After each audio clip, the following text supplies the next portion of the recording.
will set in on Monday and continue through midweek as high pressure builds near the Four Corners area, forcing the low farther offshore.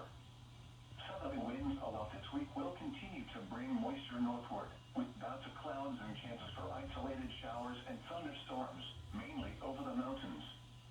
It will be quite hot again inland through midweek, followed by cooling into next weekend as the trough offshore drifts back over the west coast.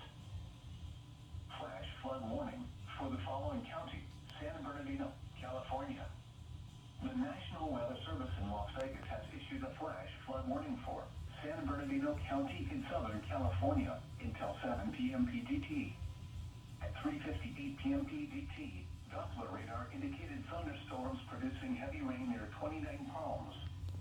Between 0.5 and 1 inch of rain has fallen just south of Highway 62. Flash flooding is ongoing or expected to begin shortly.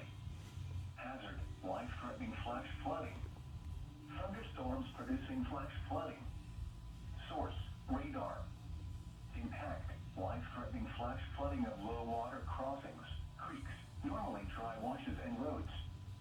Some locations that will experience flash flooding include 29 Palms, 29 Palms Base, 29 Palms Airport, Joshua Tree Lake Campground, and Joshua Tree. This is No Weather Radio Station.